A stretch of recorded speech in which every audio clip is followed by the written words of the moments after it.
Welcome to the Beyond Anxiety podcast, where we talk about dismantling mental health stigmas, mental health awareness through education, and strategies for overcoming mental health challenges. I'm your host, Darius Fennell, and I'm a mental health and therapy advocate, published author, speaker, and coach. I'm so glad you decided to tune in and listen, and I'm so excited to get into this next episode. Welcome, and please like, subscribe, follow, comment, and enjoy.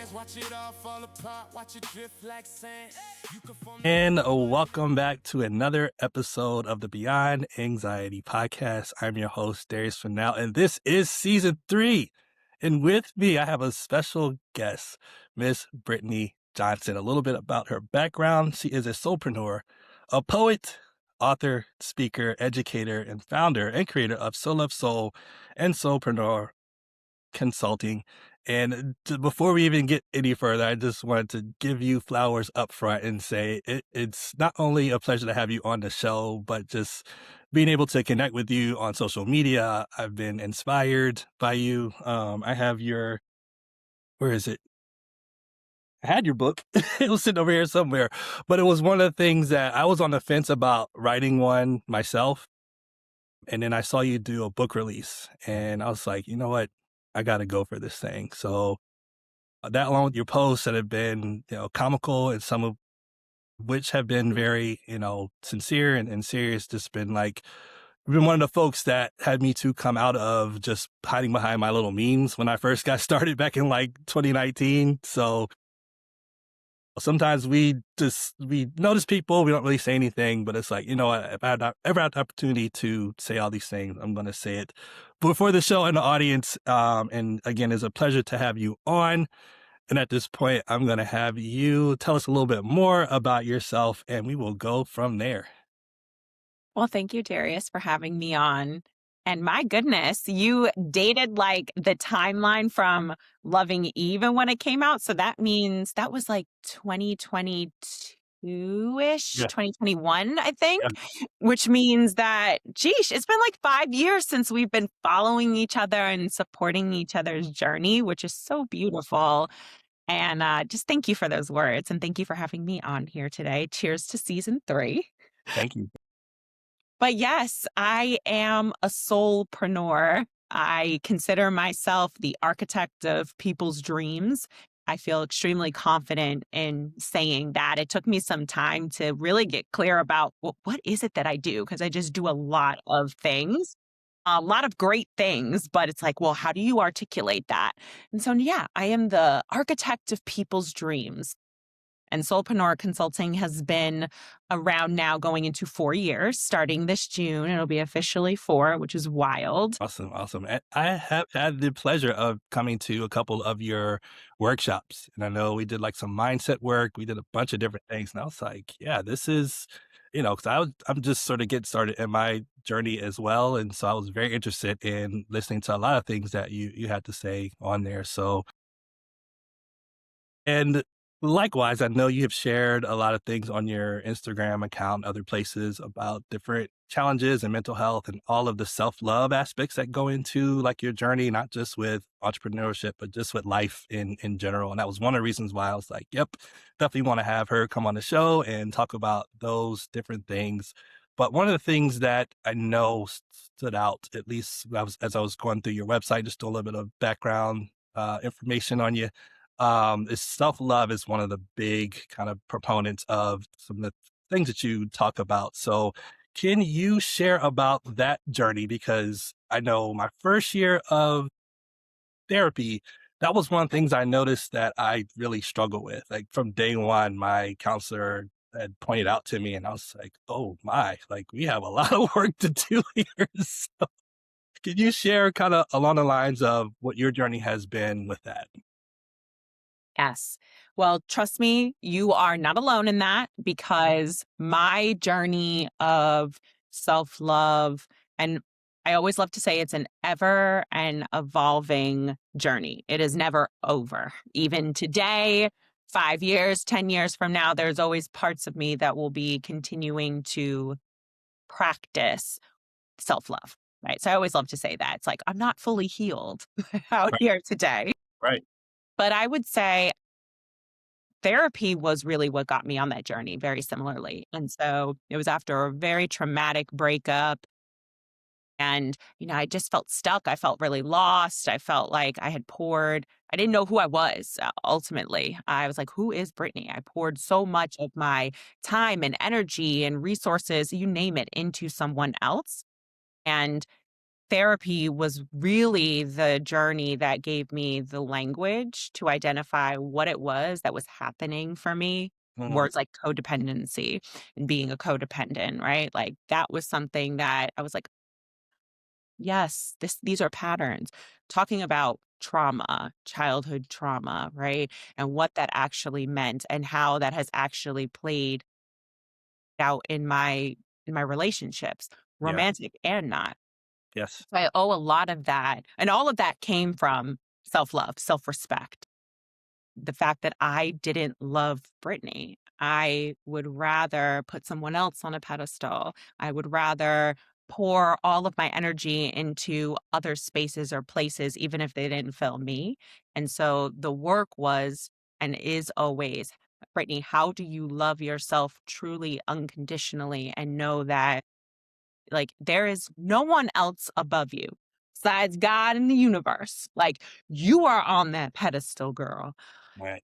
And it has been a journey. And there are always bumps and roads. It's not linear, as you know. There have been moments of like, yes, I'm on this path and it's feeling good, good, good. And there's like a little bump in the road, and sometimes there's a little divot and a little rut. But now, therapy certainly gave me the language, the skills, and the resources to navigate that, even when there are challenges, because there will always be challenges, period. Gotcha. So, did you have to deal with any type of stigmas? I know, like, for, like, my journey, I knew I needed to go, like, a long time ago, but I was like, I'm not doing that. That's for, these type of people, weak or, just don't have it together or, like, you're crazy and all that stuff. So, it wasn't until, like, I hit a crisis mode that I said, "You know what? I don't care what anybody thinks because now I'm stuck, and the stuff that I used to use or do is not working." So did you run into that as well? Or were you just like, you know what, this just seems like a natural thing to do? Or did life sort of say, hey, you know what, if you don't do this, the alternative is not something you're gonna like? Yeah, that last one probably was what it was. Maybe a combo of both. I had been raised to be really strong. Like, you are a Mm, strong woman out here and like you yeah, can figure it out. You got it, put your big girl panties on and figure it out.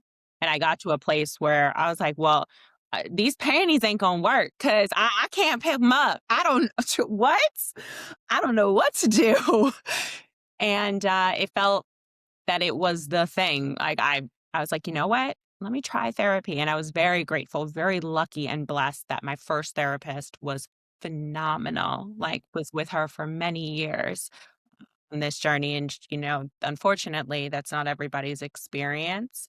But even throughout my journey of therapy, it was very interesting once I was really in my therapy journey, some of the comments that people would make, whether that was like dating or whether that was for friendships, especially early on. So this was like late 20s, early 30s, probably 28 to 32 is when that big first journey came. And comments of like, "Oh, I'm not crazy," or, you don't just talk to your friends about that? You need a yeah, therapist?" And I it was very interesting to see that, and yeah, again, a part of my work was having the confidence to say, "No, I'm choosing myself." Therapy is an act and a choice of self-love, and it just was very interesting navigating that. yeah, yeah. And it takes a lot of courage, Yes. and I found out that courage doesn't always growl. You know, courage sometimes says, "You know what? I don't feel great right now, but I'm gonna continue to show up. I'm gonna continue to be consistent, and I'm going to be vulnerable," Yes. which I describe it yeah, that's a big one, which I describe in my book as being open and trusted environments, right? So not everybody is worthy of hearing like your deep dark secrets or things, your concerns, right? Some people will actually use that stuff against you, and the right type of personality type will actually hold on to that for a very, very long time until Mhm. it becomes something that they can leverage. So what was it like being vulnerable to your therapist? Like, and then talk to me a little bit about vulnerability before and after therapy. Hmm. I'll start with the last one, the latter question. Okay. And so vulnerability before and after therapy. It's interesting because even now I consider myself very direct, very like this is who I am and I'm really unapologetic about it. And if you don't like it, then you can just kind of like kick rocks.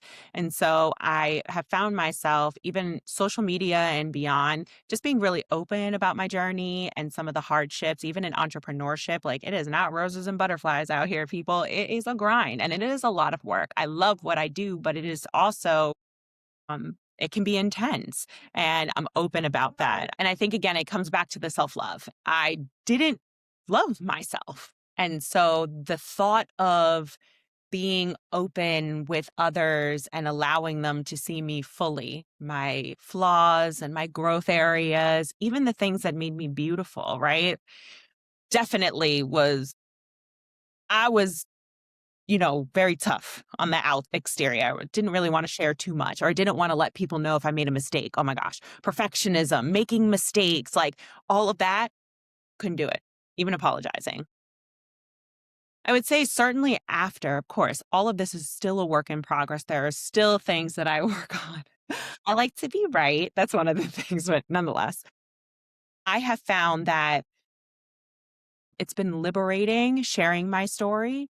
And part of that is just freeing for myself. But it has also been wonderful to see how others are also, especially Mm, a lot of the things that have happened in 2023 and losing my father and my partner at that time. When the more that I shared, a lot of people were just, oh, I'm going through something too. And hearing your story really inspired me. And there was something really beautiful about that. And it's not that I'm sharing it to get that reaction, but it felt really comforting to know that my vulnerability was giving others ease and comfort to do the same. And I do think that there is something powerful about that ripple effect for yes. sure. There's a ripple effect with vulnerability. If I'm vulnerable with someone else, it can give them permission to do the same. So my acts of vulnerability are freeing for myself to give myself permission to show up as my authentic Brittany Johnson. And I also know that it's going to reach someone else. And even if it's just one person, right, who feels like, yes, I can now share my story. I can go out and write that book. I can go and start this business. Yes, it's okay to not be okay. It's definitely twofold. So I forgot to mention at the beginning of the show. Are you familiar with Back to the Future? Yes, we're dating ourselves here if we know We that. are, we are, but I have to, I have to like kind of put it in context here. Huh? Do you remember the flux capacitor? It was the thing that was needed. It was the main thing that made time travel possible by Doc Brown, Okay. right? So Okay. I am a nerd, and so I also have one on a flux capacitor myself. But for the sake of the show, I don't call it the flux capacitor, I call it the flex capacitor. Okay. So when my guests say something that is kind of, profound or just something to kind of pause and say, let's kind of just really hone in on this point. Every now and then I'll just sort of, it's not an interruption, but it's just sort of say, hey, audience, like you should pay attention. That was a flex right there. This is a flex capacitor. So Oh my the gosh. stuff you mentioned about the vulnerability, I was like, I don't want to like mess up your train of thought, but at the same time, audience, listen, that vulnerability part that was just shared, that's a flex. So we gotta give the flex. I know some people use like a bell or some sound effect. Over here, we use the flex capacitor. I So love it. I'm glad you waited until after because that would have thrown me off. I'd have been like, is there an alarm? What's going on? So, yep. Good timing. Good timing on that one. I waited for a good pause. I'm like, okay, yep, shared some very things. Yep, keep going.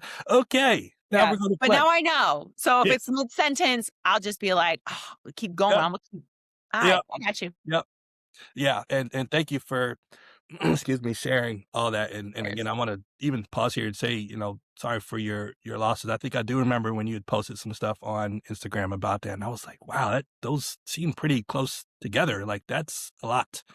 So just the fact that you were willing and open to, share that with the world basically and say, yep, I'm doing all these great things, but I still am human. I go through difficult challenges myself. And, to put a spotlight on watching you journey from those challenging times and continue on with life because not everybody does that.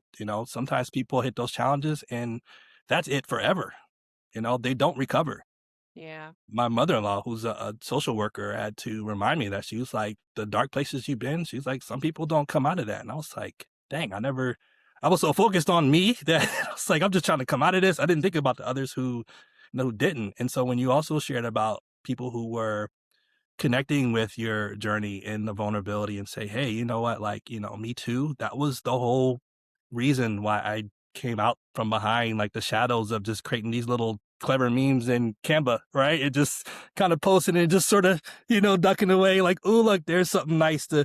No, it's like you need to be seen and heard because there are others who don't have the courage to come out and say these things or talk about just some of the weird things you may go through, whether it's mental health, whether it's grief, whether it's the self-love part, like people need to hear that to say, that's me. And oh, if she could do it, then, and she got through it and she went through the process and did the work, then maybe I can do the work as well. So thank you for sharing that and, um, you know, opening that to the world, not just here today, but just like I said, I've been watching for a while and I'm like, wow, this is deep.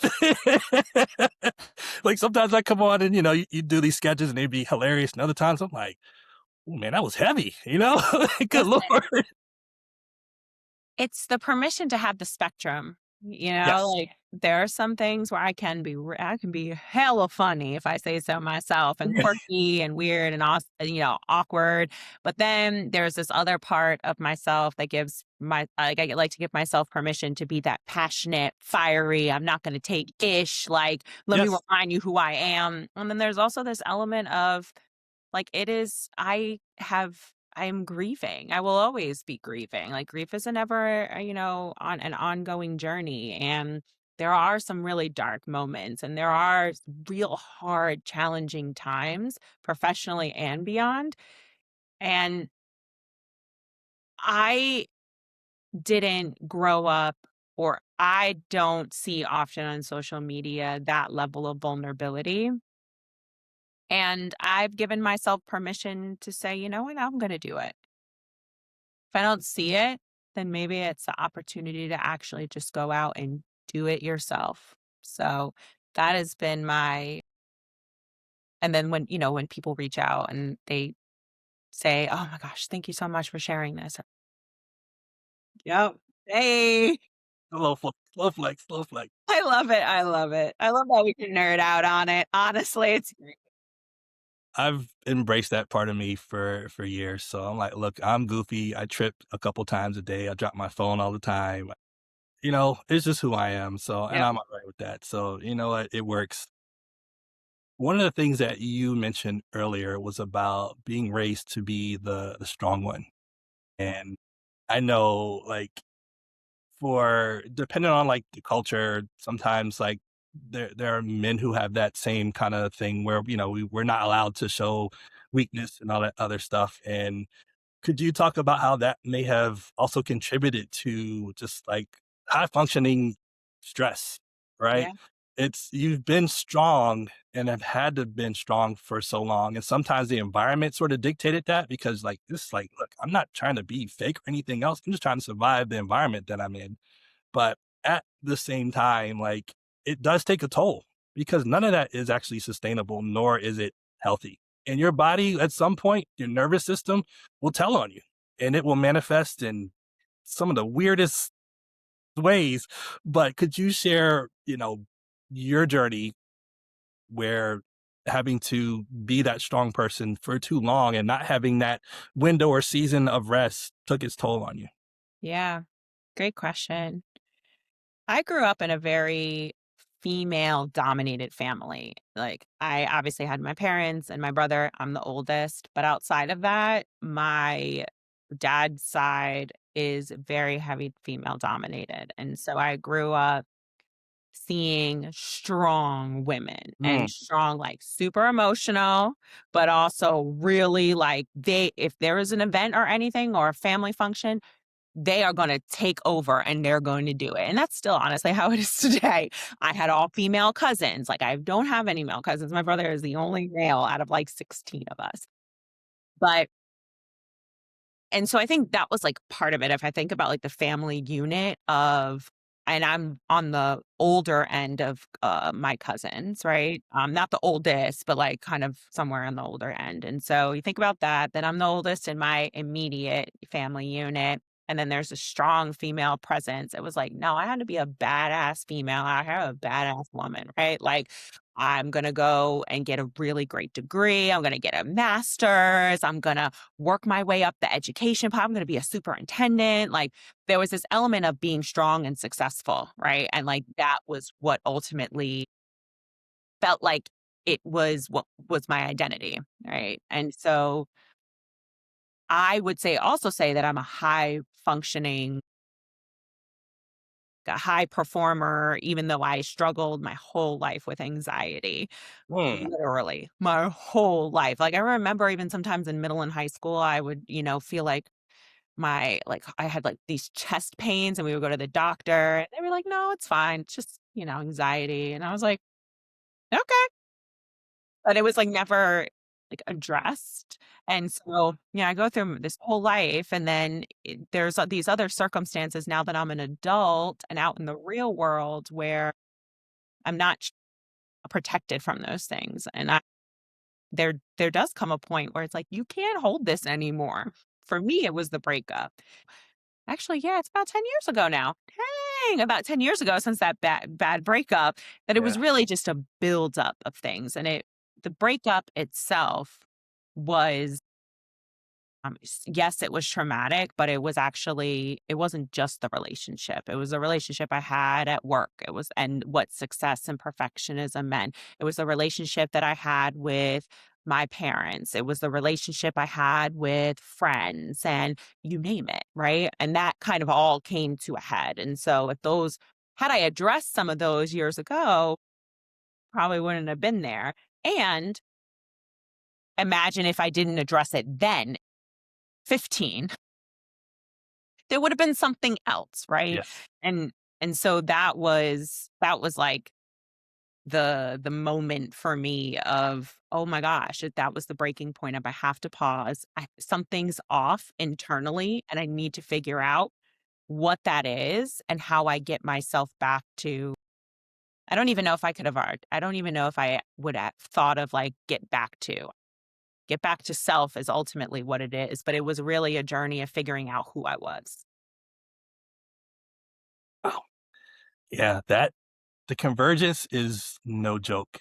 If you I don't know if until you go through it, it's just the same thing happened to me back in this was 2018. Mhm. And we were about to have our fifth baby and we lost it about halfway. And that was my old methodology was push the clutch in, hit another gear. And I don't know if you remember the old story back in the day about the gingerbread man and how he could run away from everything. That was me. you know? Okay. I'm learning some new things here. I feel like I've heard of it. I gotta go back. I gotta go back. Yeah, so everybody in the town was trying to eat the gingerbread man, but he was just too fast. He would just kind of juke and find a Mm, way to get away until he got to the river.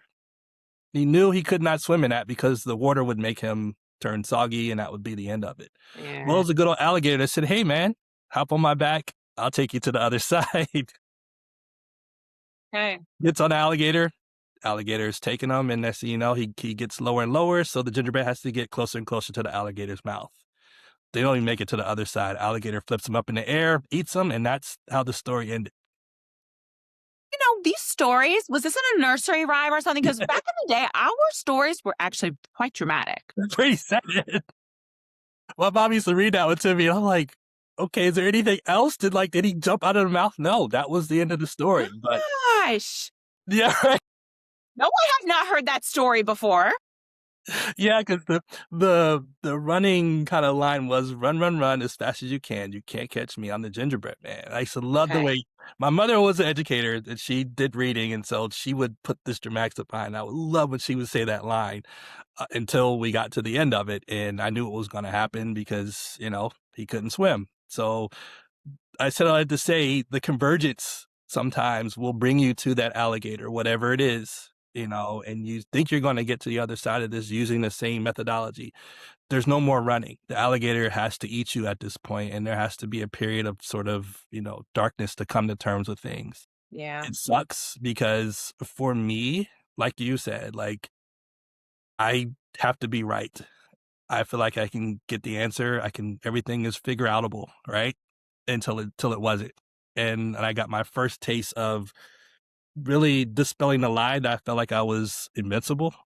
And I had to have that mindset because corporate America or getting through grad school or getting through undergrad, like if you didn't have that mentality, you didn't make it, you know? But there's a point where a nervous system, which I had to learn about later on, it doesn't matter about your willpower anymore. You can be strong all you want to. If the body says, you know what, I'm done with this, it's over, until you figure out how to learn regulation, which I didn't even know what that meant, Yeah. you know. And like you, I was diagnosed with, I don't know if you had an official diagnosis of generalized anxiety disorder, but the diagnosis came in 2018, but I've had that all my life. Even to this day, I have it, but I've Mm. learned how to leverage it. I don't demonize it. I don't try to fight against it. It's okay. Here's an awareness that thing is happening. I'm doing that thing again. And how can I refrain? Right. But tying back into the having to be like strong all the time and hitting that wall, hitting that thing and coming out on the other side, I guess what are some insights that you learned about yourself that you wish you had known back in, I guess, was it 2015, 2016? Things I wish I would have known. Or what would you have told yourself? I was going to say, I was like, what would I have told myself? So many things, my goodness. One is, I mean, you you are worthy, you are worthy of love, you are worthy of all the things that your heart desires. The other big thing is like you don't have to fit in, you don't have to go with the status quo to be cool or popular. Being exactly who you are that is perfect. And that took a while. Even now, in certain spaces, that's something that's a wound that can be that sometimes is like cut, that I have to remind myself like I love being different. I love that my business is different and I don't have to do the idea of building a business and making it successful according to how everybody else has done it, right? I'm doing it my way. And so I would have told my younger self that as well. Definitely. Those are the top 2 things I would have told myself prior to starting therapy. Yeah. It's amazing though that sometimes you kind of have to come to the end of yourself before you can embrace like new things and new concepts and new Yeah. truth, right? Especially, and this is one of the things that I struggled with was like you come into truth, but your subconscious mind and your nervous system clings to what's familiar, even if it's not good for you, Yeah. right? And so I'm like, wait a minute. I Yeah. spent years trying to get to this place and my subconscious mind and body is rejecting it. Like, what the hell's going on here? You know? The So, body has to feel safe before the mind will it is ever like and that's why I also now have a emotional regulation coach that I've been working with right. the start of this year. And so much of that work, because even like I would say middle of last year, I just started that YouTube like YouTube videos and podcasts and even, Instagram content were kind of just coming through in that space. And it was fascinating to me to think about, we say affirmations and I can say, I am safe, I am safe, I am safe, I am wealthy, I'm wealthy, I'm wealthy, I'm abundant, I'm abundant, I'm abundant. But if your body doesn't already feel that, it doesn't matter how many times you say it. My coach tells me all the time, we literally were talking about this yesterday in our session, is like, as within, so without, as above, so below. And so what we believe in will be an outward reflection of everything that's around. But oftentimes we process, here's what's in my surrounding, and here's what I know versus here's what I know inward. And so is the work for me this season. And it is hard. It is hella hard, to truly believe, even before you again physically see it Yes. in the I guess the 3D world, right? Like I truly, things like my relationship. Okay, yeah, I'm single, but I can still truly be certain that I am going to be married in a beautiful, healthy relationship, right? I am wealthy and abundant, and my business is multimillionaire status. That might not be what's literally in my reality, but I am rewiring my nervous system and my body to accept and embrace that. Mm, yes. Need a That's moment. real work right there. And that's hard. It's hella hard, everybody. It ain't perfect. Yes. The bills that gotta be paid. Yes.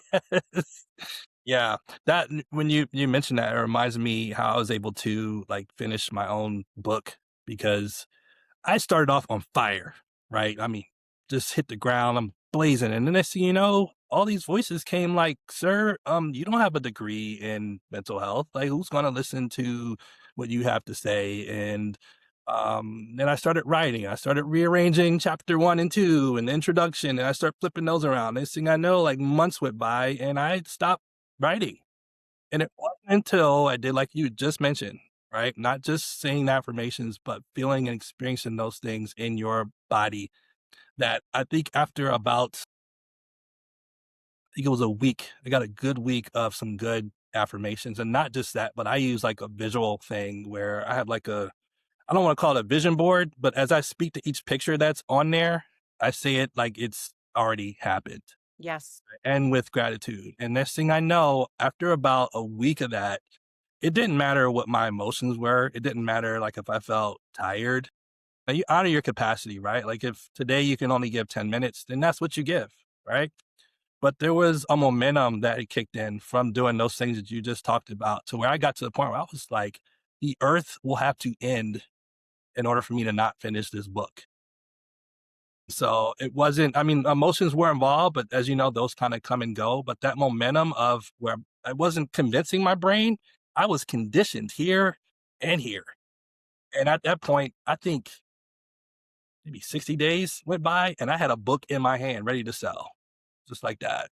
As within, so without. And so, yes, the within was like, oh, this book is going to be done. And, it's so interesting because my plank challenge has also been very similar.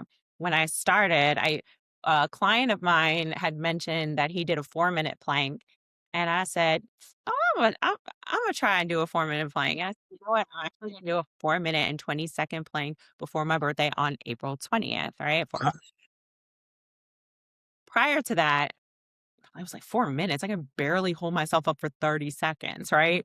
But it was just this, I went into it and I was like, yo, I'm gonna crush this. Like, I am certain I don't need to do this. I don't necessarily, it's not that I want to do this or I need to do this. I'm certain that this is going to happen Yeah. one way or another. Yeah. So the first time I did it, I might have gotten like a minute and 16 and I was barely getting there. I like collapsed on the floor. And my client goes, well, at least you know your starting point. And again, the external would have said, Brittany, you are 3 minutes. Like you got to do an extra 3 minutes. You're not even close to 4 minutes. How are you even going to do this? And you know what? I just said, well, I know it's going to happen. It might not happen tomorrow, but I damn well know sure it's going to happen. And each time it just got better and better. And you know what? Some days it wasn't linear. Some days I got to 3 minutes, and then the next day was like a minute and 45. And then I got to 3:26, and then, but each time the like more I was consistent, I would do this every day, maybe a day or two off. And as of what's today? Wednesday, I think. Was it yesterday or Monday? My days are all confusing. But this week, I did 4 minutes and 28 seconds. And I went into it and I was like, I don't know if today's going to be the day. We'll see. And like the first minute, I was like, nah. Then I got to like 3 minutes and I was like, yo, ball out. Yes, this is happening. You will not give up. I don't care if your whole abs pop out of your entire body in 4 minutes and 20 seconds. And it's just such a reminder for me. It was like, oh, aha, light bulb. Yeah, Brittany, you can do the same with your love life. You can do the same with your business. I know I'm going to be a multimillionaire. I don't know when. I don't know if it's going to be tomorrow. I don't know through which pathway it's going to come, but it's going to happen. And each time I'm going to get closer and closer and closer. I'm going to work my way up and it'll happen. I just know it's going to happen. Yeah. It'll be Yeah. fun. Yeah. And that's the beauty behind all that is not only do you like heal from the wounds and the trauma and the other stuff, but now like you take on the journey of, and I think one of the things I had to learn was like, don't be anti anxiety or anti the bad stuff, right? It's like, okay, you have the tools. Now let's go ahead and walk the journey of living life. Yeah. So just like learning how to live in the moment and really walk in the aspect of living out your values and living in alignment. Like, could you speak to those two things that are, there are things that simultaneously happen, right? Like you're dealing with the trauma, but at the same time, you're not so focused on those things that you wake up in the morning trying to figure out, how do I beat my anxiety? How do I beat my trauma from the past? Or how do I beat these negative thoughts? But it's also, how do I still live and enjoy life and walk in peace and abundance and all those other things? Yeah, I love it. I love it. Alignment and values. Absolutely.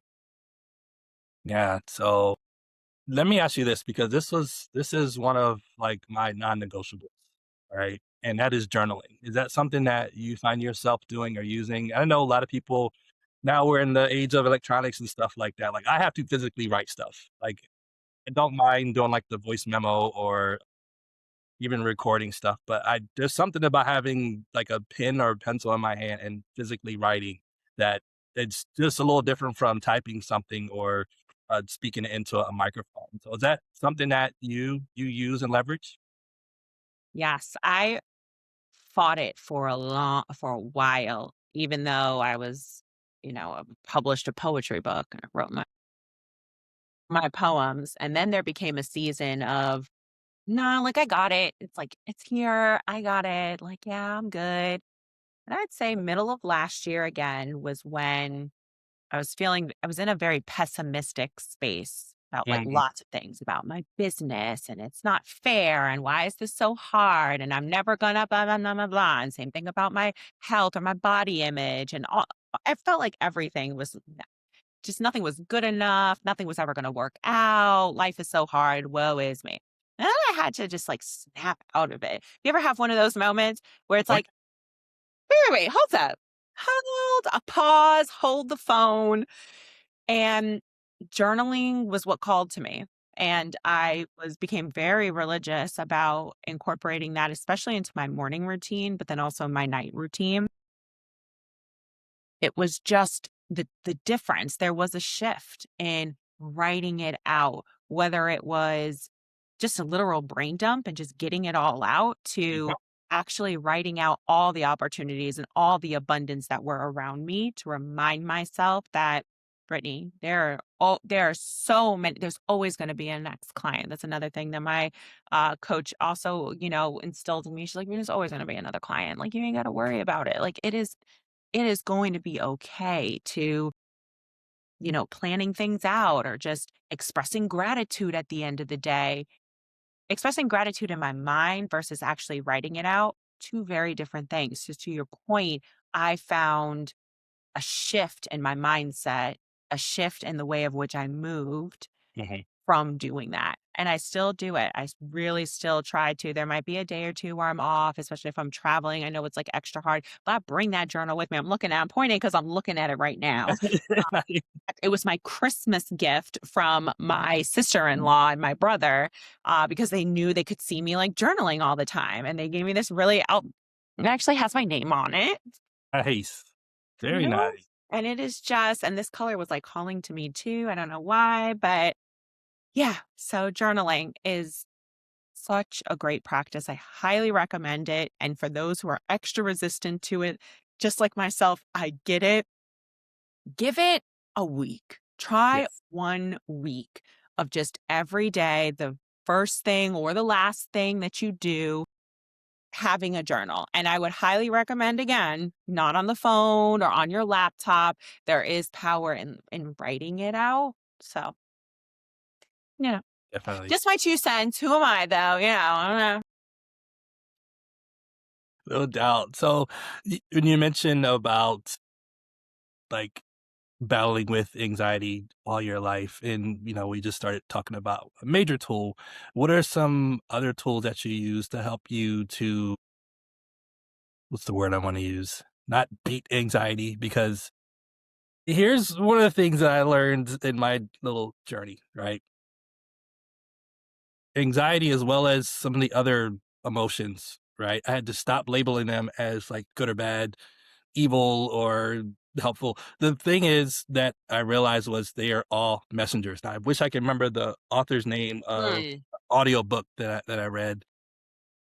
Each one of them is trying to tell you something and get your attention. There's a core value that's either been violated or is feeling neglected, or something is like sort of off. And sometimes in the subconscious, like genius and intelligence, it knows how to get your attention. And sometimes it's like, "Oh, I'm angry." It's like, "No, you're not angry." Like, I don't know if you've ever seen the big emotion wheel with all the different stuff on it. Love Pretty it. sure you're aware of that. Okay. Love Yeah, it. so when you start to dig deeper and really, like, I remember there was a time where I thought people who talk to themselves were crazy, but it's like, no, you need to have a conversation, a very deep conversation with yourself, and Mhm. say, "You know what? Okay." Get quiet enough to say, what are you trying to tell me, anxiety? What are you trying to tell me, anger? What's going on here? And then taking the time. There's another aspect that some people can't deal with is the silence, right? Like, the busyness is there for a reason, because they're trying to run from the voices and run from the Yep. emotions and the feelings. Yep. If you're quiet enough, like, your mind, your body, your soul will tell you what is happening. And so that also links back into like journaling and stuff. But um, I said all that to say, bring it back to the whole, like, what types of tools do you use to not necessarily like beat anxiety or manage it, but um, I guess process would be the word. Like, for me, sometimes I'll say, you know what, you need to do like 1 good minute of breath exercises, right? Because today, that's the very thing that seems like it's working, right? Other times, like, you're not hydrated today, so go ahead and get you a good 16 ounces in. Or, you know what, you've been sitting there in your seat for about 2 hours. Why don't you go outside and go walk the circle and come back? I think it's like a quarter of a mile, right? Get a little breath, fresh, a breath of fresh air. But what types of tools, like, if I were to call it like a toolkit, like, what types of things do you have in your arsenal to be like, you know what, here are a number of things I use when I feel anxious or I feel like I'm really overwhelmed, and not just with the circumstance, because sometimes it's not even attached to that. Your body just says, you know what, I'm turning on the alerts because something underneath is going on.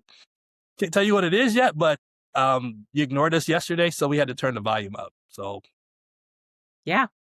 So many. And again, I'm grateful for therapy for giving me a lot of resources to put into my toolbox. So certainly breath work, meditation are go-tos. Silence and sitting in the feeling is also a thing. I'll never forget, there was like a time period where I was in therapy and my weekly homework assignment was to just sit in silence. And I was like, when are we going to get over this? Is there like any more homework? Like, I can't just be sitting in silence. She's like, no, I'll see you next week, but that is your homework. And I was like, what do you mean? She's like, I don't want you to have your phone. I don't want any music in the background. I don't want any TV in the background. I want you to sit in silence. And I was like, that was my homework for what felt like yeah, centuries. Yeah. And sitting in silence, sometimes journaling, but sometimes just being super present Mm, with what's happening. The emotions wheel is definitely a great tool for me because as I was hearing you talk, it reminds me a lot about what the work that we're doing with my client, with some of our students, which is like above the iceberg, below the iceberg. And so mm. our immediate reaction could be like, well, I'm angry, well, I'm sad, I'm happy. And that could be true. But when you go a little bit deeper below the surface, below the iceberg, really what is happening? Yes, you might say that you're angry, but you're actually feeling abandoned or you're Mm. feeling insignificant. And that's why I love the emotions wheel because it really helps to like branch that out a bit. That's a big resource for me. Sometimes it is just getting out into nature or getting fresh air. I'm grateful that I have a balcony, in my apartment that I can do that. Going for a walk with my dog, exercising and, making sure I move my body intentionally during the day, at least for 30, 40 minutes a day, like has to happen. Hmm. And then those are the big, big ones. Yeah, I probably said journaling already. Yeah, even if it's just stretching, like having the emotions and the feelings, like moving them through, fit like literally is also helpful. So a lot of the body, mind, soul connection activities and resources, those are always my go-tos. Excellent. Excellent. Yeah. And sometimes crying, just letting it all out when you Yeah. sit and just like sometimes it's a scream, sometimes it's just like, I'm losing it right now. My God. Like, yeah, that's okay. Like, that's fine. I'm glad you mentioned that because I think some people probably wouldn't consider that a tool, but you need to open that pressure valve and let those tears out. And if I Yes. remember correctly, I think you actually release certain hormones when you cry that are like kind of soothing and stuff. So Yeah. Yeah. locked up in you, let it out. Yes. Because some of the other ones that we've described, it feels so like peaceful and Right. calm. And you're Right. just, everything's okay. I'm gonna journal. I'm gonna sit in silence. Like, no, like sometimes I want to like freaking scream or punch a pillow, Yeah. or I just want to cry my eyes out. And that is also okay. Within everything within moderation, obviously. I'm not gonna like go out and punch a bunch of people outside, but like if I need to punch a pillow, I'm gonna punch a pillow, right? If I need to scream, I'm going to scream, right? Like it's okay. Have you ever been to a rage room before? No, but you know what? I've always been fascinated, like, one of those rooms, like a rec room where they just go in and you start, like, Oh yeah. slashing That's stuff what I around. mean. Yeah. Yeah, it It's feels actually it seems, like, really cool. I'd oh, be it's open lovely. to it, honestly. If I'm It's the whole lovely. It's okay. absolutely lovely. Yes. Yes. It's great. Um, as we are coming to the end, I would like for you to do a number of things. Number one, if you were to talk to someone who is high functioning, you know, just like they're out there, they're getting it done, they're accomplishing stuff and this and that, and just living that good life. But on the inside, they are exhausted and they know that they're exhausted, but they somehow are just caught on that wheel, that hamster wheel, and they cannot get off. But you and I both know there's a point where the body will say, you know what? Here's the big middle finger because you didn't listen to me. And I gave you, for me, 2 decades to do something about it. And now the show is mine. What would you say to that individual who probably knows they need to go to therapy, probably knows that they cannot sustain the pace that they're on right now? And not to say there's anything wrong with accomplishments and doing all those things, but when it leads to really self-care and self-abandon, like there's a point where that will come crashing to an end. So number one, what would you say to them? And then secondly, what is next for Brittany? I would probably give them this assignment. I would have them take out a journal or a piece of paper. They don't have one.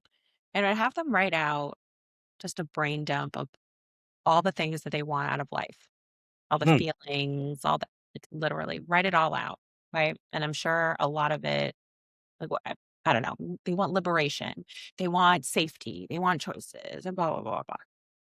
And then I would have them look back over that list and I would have them say, at what cost will it take? Like, if if where you're headed right now is leading to burnout and all of this, and it's not going to let you get here, then what do you need to do for yourself to align in that space?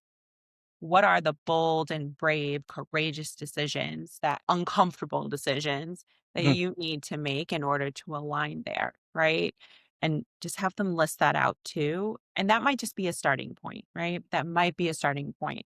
Oftentimes, that group of folks, and as someone who is like that, it's not a because it's a the first thing is like you have to be aware. There's a lot of people walking out around here who are not aware Mm. that they are high performing anxiety people, that they are, they're just walking around like, yeah, no, this is normal. This is okay. I'll be fine. And Right. so without that awareness, it's really hard to flip the switch.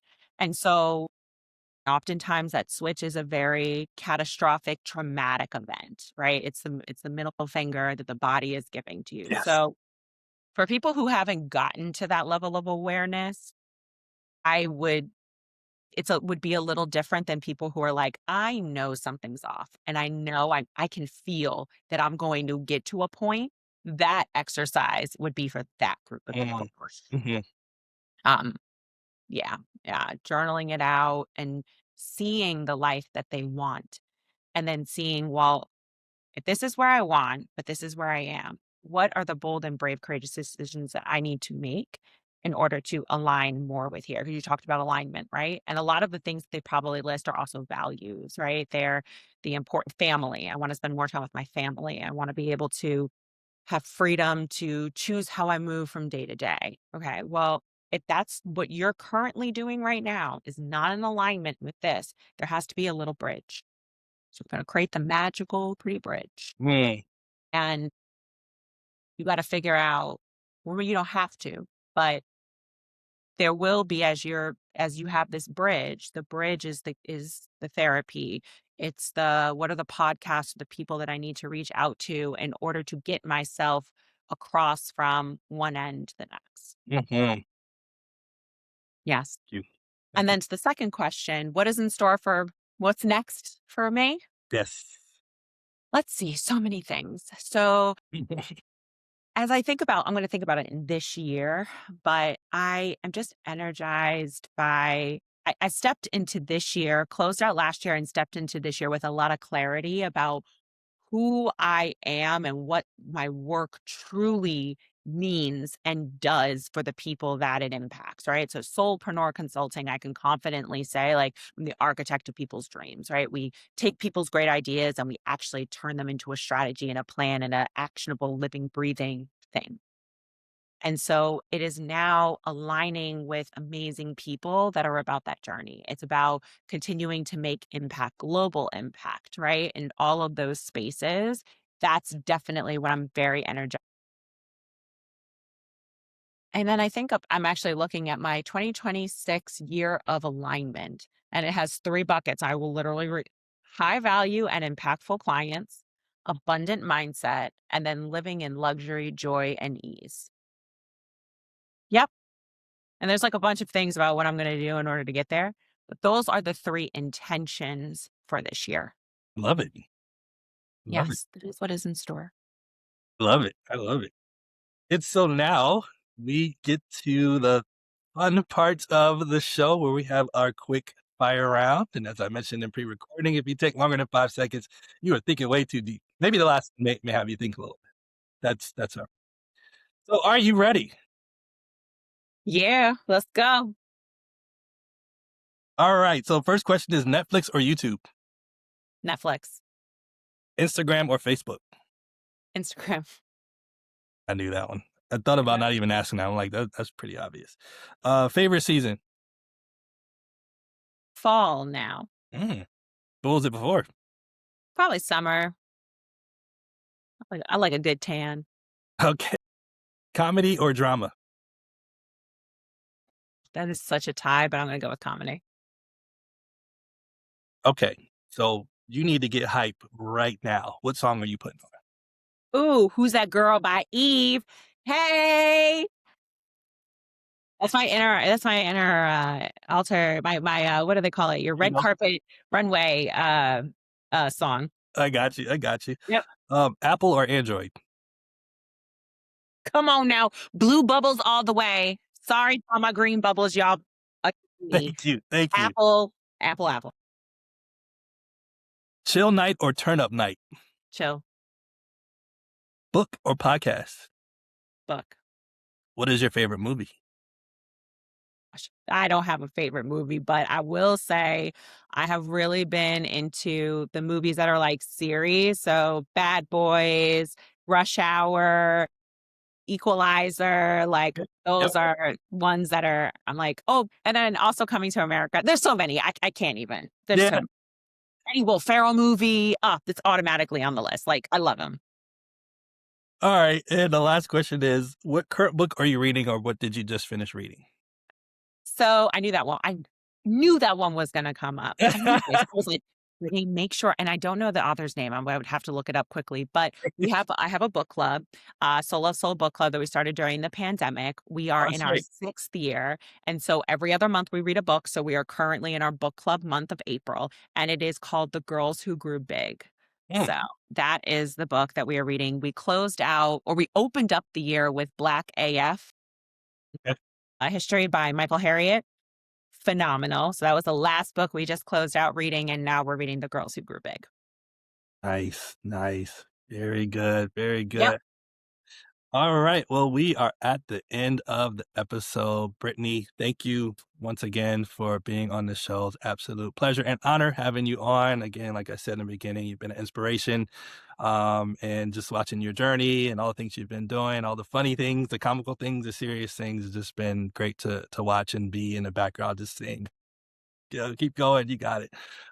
So yeah. Any last words you want to say to the audience before we sign off? I just want to thank you again for the great conversation. These are so needed.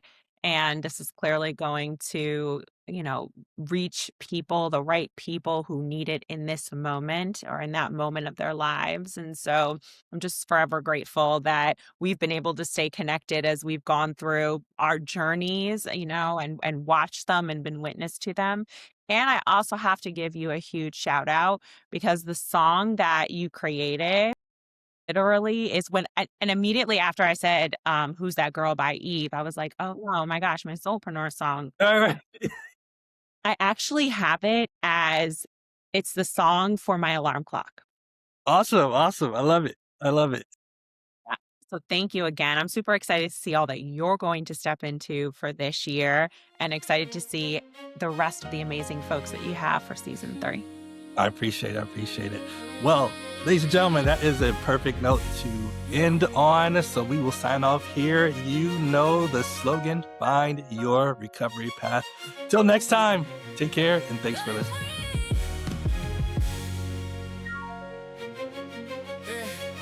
You can tell your lies, you can make your plans, watch it all fall apart, watch it drift like sand.